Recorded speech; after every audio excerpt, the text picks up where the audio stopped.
Hello friends, मैं हूं advocate Nitesh Banka. आप हैं मेरी YouTube channel let's speak legal में।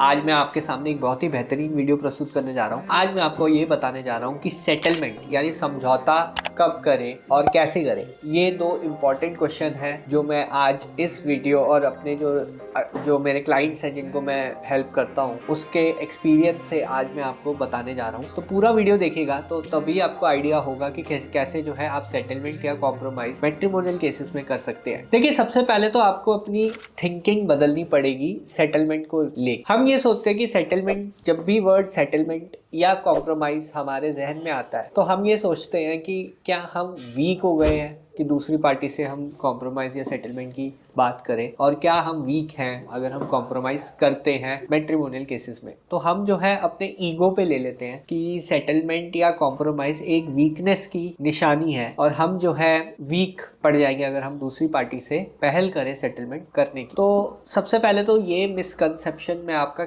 दूर करूंगा, कैसे वो ये इस वीडियो में जानिए। नाउ सपोज आपका कोई केस चल रहा है डोमेस्टिक वायलेंस का या मेंटेनेंस का केस चल रहा है। उसमें मेंटेनेंस जो है फिक्स होगी कभी ना कभी, इंटरिम मेंटेनेंस फिक्स होगी कभी ना कभी, क्योंकि आपकी वाइफ या आपका बच्चा है। वाइफ जो है वर्किंग नहीं है, आपको सोर्स ऑफ इनकम वाइफ का पता नहीं है। तो ऐसे केसेस में आप कितने भी अच्छे लॉयर के पास चले जाइए, चाहे आप कहीं से भी लीगल ओपिनियन ले लीजिए, अगर आपको लीगल एडवाइजर ये एडवाइस करते हैं कि कुछ नहीं होगा, कोई मेंटेनेंस नहीं बनेगी, हम देख लेंगे, तो ऐसे में आपको जो है गुमराह बिल्कुल किया जा रहा है। अगर आपकी वाइफ वर्किंग नहीं है और आपका जो है बच्चा है, आपको मेंटेनेंस 100% बंधेगी। आपकी जो भी आपकी आय है उसका 1/3 अमाउंट हमेशा बंधेगा ही बंधेगा ऐसी सिनेरियो में। तो अगर आपके ऊपर मेंटेनेंस बनना ही है और एरियर्स के साथ बनना है, क्योंकि रजनीश वर्सेस नेहा की जजमेंट के हिसाब से डेट ऑफ एप्लीकेशन से जो है मेंटेनेंस फिक्स की जाती है। चाहे आप 4 साल केस लड़ लीजिए तो वो 4 साल के एरियर्स इकट्ठे हो जाएंगे। तो अगर आप कैलकुलेट कर सकते हैं, सिंपल मैथ्स है, जो भी आपकी इनकम है उसका 1/3 कर दीजिए और डेट ऑफ एप्लीकेशन से आप देख लीजिए कि कितना अमाउंट बनता है। तो आपको ये पता चल गया कि आपके ऊपर कितनी मेंटेनेंस फिक्स होगी और कितना अमाउंट होगा। तो ये अमाउंट तो एक बेस अमाउंट है। सपोज 4 या 5 लाख रुपए ये अमाउंट आता है, तो इतना तो आपको वैसे भी देना ही है जब भी देना हो, मतलब जब भी मेंटेनेंस फिक्स होगी, डोमेस्टिक वायलेंस या आपका डिवोर्स का केस है। अब ऐसे में अगर वाइफ साइड जो है इस पॉइंट ऑफ टाइम पे आपसे सिर्फ 10 लाख रुपए क्लेम कर रही है, इंस्टेड कि आप 5 लाख रुपए तो आपको वैसे भी देना है, चाहे वो आपको लीगली देना ही होगा, तो 10 लाख रुपए क्लेम कर रही है, थोड़ा बहुत नेगोशिएट करके 7 या 8 लाख पे वो आ जाएगी। तो ऐसे में आपको नहीं लगता कि सेटलमेंट कर लेना चाहिए? आप मुझे कमेंट में लिखिए। तो बेवकूफी ही होगी अगर हम इस पॉइंट ऑफ टाइम पे कॉम्प्रोमाइज या सेटलमेंट नहीं कराएं अपने क्लाइंट का। तो अब आपको आइडिया हो गया कि कब जो है ये सेटलमेंट या कॉम्प्रोमाइज करना चाहिए, और इसमें ऑब्वियसली आपकी स्मार्टनेस है, वीकनेस नहीं है। वीकनेस नहीं है, अगर आप नहीं करोगे तब आप की जो है वो वीकनेस है कि अगर आप सेटलमेंट के लिए स्टेप्स नहीं लेते। ऐसे सिनेरियो में जो मैंने अभी आपको एक्सप्लेन किया, ऐसे सिनेरियो में आपको 4 लाख जहां देना ही है, ऊपर से 2-3 लाख और मिला के आपके सारे केसेस खत्म हो जाएंगे, आपको डिवोर्स मिल जाएगा। तो ये एक बहुत ही अच्छी डील है, या ये एक बहुत ही अच्छा सोचा समझा हुआ स्टेप है जो आप अपने केसेस में लेंगे। तो आप अपने केसेस में ऐसे नहीं सोचते, आप ये सोचते दूसरी पार्टी ने मेरे साथ गलत किया, मैं पैसा क्यों दूं, मैं दूसरी पार्टी को क्यों मेंटेनेंस दूं, या फिर मैं केसेस लड़ूंगा, पूरा साल मेरे जाए, टाइम मेरा लगे, पैसा मेरा लगे, वो कोई दिक्कत नहीं है। तो ऐसी थिंकिंग से आप अपनी लाइफ खराब करेंगे और कुछ नहीं होगा। तो जो मैंने आपको तरकीब बताई है, तरीका बताया है, एक ये सिनेरियो हो सकता है आपके केस में भी एप्लीकेबल हो। आप कमेंट बॉक्स में लिखिए, मेरे से इंटरेक्ट कीजिए, मेरे को बताइए कि अगर क्या आपका भी ऐसा ही केस है जैसे मैंने ये सिनेरियो बताया है, और आपने क्या अप्रोच किया सही में, जेन्युइन वे में दूसरी पार्टी को सेटलमेंट के लिए। अगर आपने नहीं अप्रोच किया तो अप्रोच करिए, क्योंकि आपको भी पता है कि मेंटेनेंस आपको एक ना एक दिन एरियर्स के साथ देनी पड़ेगी, और तब आप जो है सेटलमेंट की ट्राई करेंगे तो वो अमाउंट जो है वो काफी हाई चला जाएगा। सपोज अगर इस स्टेज पे वाइफ आपकी 10 लाख के आसपास है, तो अगर मेंटेनेंस बन गया वो 20 या 30 लाख तक भी जाएगा, क्योंकि वाइफ को पता है कि आप मेंटेनेंस तो दोगे ही दोगे, और कुछ अगर उसे मिलेगा या नहीं मिलेगा। तो जब तक मेंटेनेंस नहीं बंधा है वो स्टेज सही होती है सेटल करने के लिए, क्योंकि एक बार मेंटेनेंस बन गया तो वहां पे वो आप एक फाइनेंशियल लेवरेज दे रहे हो, आप दूसरी पार्टी को एक एडवांटेज दे रहे हो, एक डोमिनेटिंग पोजीशन दे रहे हो। तो वहां पे जो है वो अपना जो उसका पोजीशन है वो स्ट्रांग हो जाएगी, और वहां पे नेगोशिएट करना बहुत मुश्किल हो जाता है ऐसी स्टेज पे। तो सही टाइम पे जो है आप स्टेप्स लीजिए सेटलमेंट के लिए, ट्राई कीजिए मीडिएशन से आपका मैटर सेटल हो, समय समय पर करते जाइए, हार मत मानिए। तो अगर कोई अमाउंट वाइफ ने बोला है उस पर नेगोशिएट करके थोड़ा बहुत कम करके आप बेशक अपने मैट्रिमोनियल केसेस आप सेटल कर सकते हैं। तो अब मैं जो है मैंने बोला जैसे मैं अपने क्लाइंट्स के एग्जांपल के हिसाब से मैं आपको बताता हूँ। एक अभी एक मेरे पास केस आया था, उसमें वाइफ साइड ने रेप के एलिगेशंस लगा दिए थे। तो मैंने अपने क्लाइंट को बोला देखो ट्राई करेंगे एंटिसिपेटरी बेल के लिए नीचे से, क्योंकि ज़्यादातर जो एंटिसिपेटरी बेल है नीचे वाले कोर्ट खारिज कर देता है। तो नीचे वाले कोर्ट ने जो है मीडिएशन के लिए रेफ़र किया था मैटर को, और कुछ हमारा क्लाइंट 7 या 8 लाख पे थे और वो 15 लाख के आसपास थे, तो 12-13 लाख पे सेटलमेंट हो गया। तो एक्सपीरियंस ये कहता है कि अगर आप 10 लाख ऑफ़र कर रहे हैं और दूसरी पार्टी 20 लाख मांग रही है तो बीच में कहीं पे सेटलमेंट हो जाना चाहिए आपका नेगोशिएट करके। ज़्यादा भी आप जो है अड़े नहीं रह सकते, क्योंकि देखिए दूसरी पार्टी ने कोई रेप चार्जेस आपके अगेंस्ट डाले हुए हैं, तो वहाँ पे आपका करियर भी इफेक्ट होगा। आपके भाई के ऊपर डाल दिए या फिर आपके फादर के ऊपर डाल दिए ऐसे चार्जेस, ऐसे जो एलिगेशंस हैं। तो यहाँ पे जो है वो जो क्लाइंट थे हमारे, उनके लिए हमने फिर कहा कि आप सेटल कर लीजिए। हालांकि उस टाइम पे जो हमने यही सोचा था कि हमने कहीं गलती तो नहीं कर दी ये केस सेटल करा के, कोई रेप का हीनियस चार्ज लगा हुआ था। बट फिर हमने अपनी टीम जो हमारी है और जजमेंट रिसर्च करके वो एफआईआर भी क्वैश करवाई एंड ऑफ द डे। तो जहाँ पे रेप चार्जेस तक लग गए थे वहाँ पे हमने एफआईआर भी क्वैश कराई अपने क्लाइंट्स के लिए।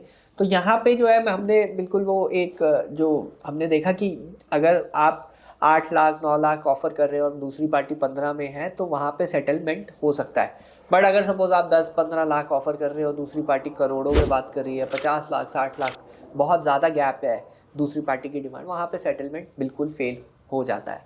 तो जनरली जो है सेटलमेंट आप तभी करिए जब अमाउंट जो है नज़दीक हो। एक और हमारे यूएस के क्लाइंट थे, उनका भी हमने केस मतलब ऐसे ही वो 13-14 लाख पे थी दूसरी पार्टी और हमारा क्लाइंट 5-6 लाख पे थे।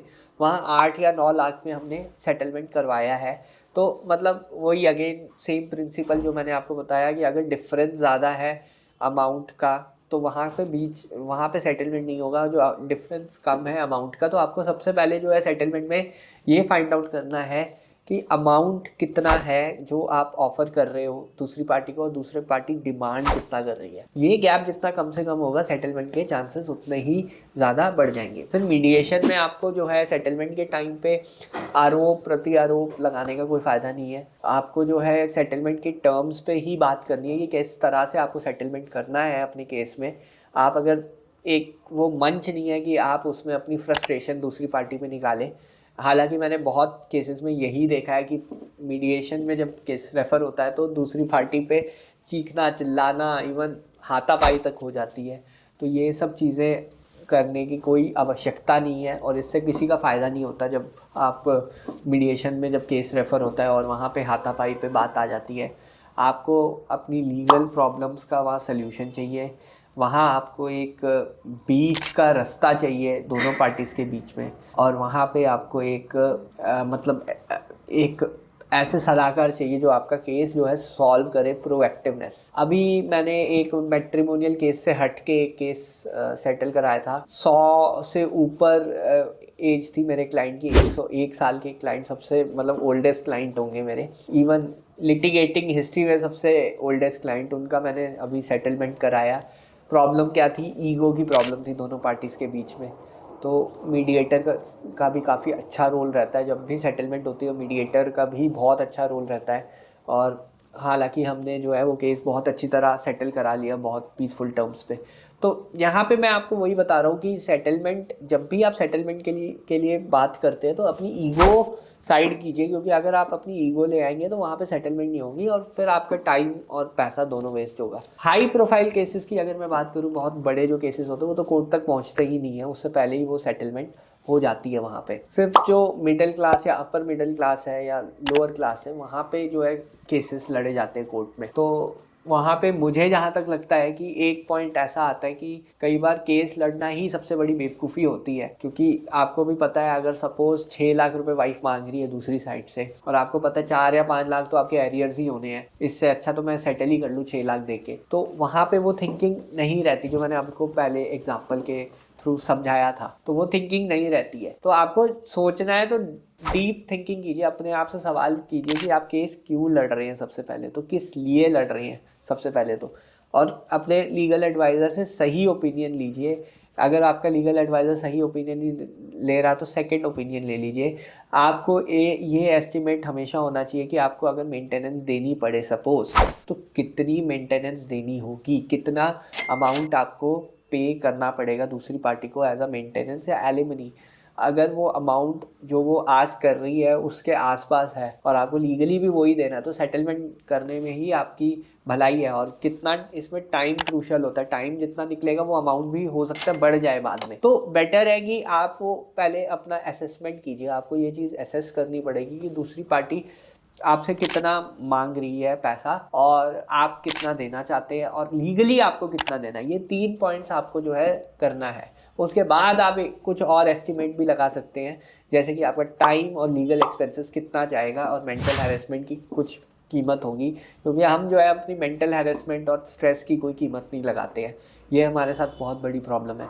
तो आपको लीगल के एक्सपेंसेस, टाइम और आपका जो जो भी स्ट्रेस है, वो सब चीज़ें अगर आप कैलकुलेट करें तो क्या अमाउंट आता है और वो जितना मांग रहे हैं उसके आसपास आता है, तो क्यों ना उसको नेगोशिएट करके सेटल किया जाए। तो ये मैंने मोटा मोटा एक स्ट्रैटेजी आपको बताई है कि कैसे आप सेटलमेंट या कॉम्प्रोमाइज़ कर सकते हैं। और समझदारी इसमें ही है कि अगर वो अमाउंट जो भी आप एसेस करते हैं उसमें बहुत ज़्यादा गैप है जो वाइफ साइड डिमांड कर रही है, फिर तो केस लड़िए, नहीं तो फिर सेटल कर लीजिए। बहरहाल वीडियो देखने के लिए बहुत बहुत धन्यवाद। अगर आपको ये वीडियो पसंद आई है तो प्लीज़ मेरे चैनल को सब्सक्राइब कीजिए, वीडियो को लाइक कीजिए। धन्यवाद, थैंक यू वेरी मच।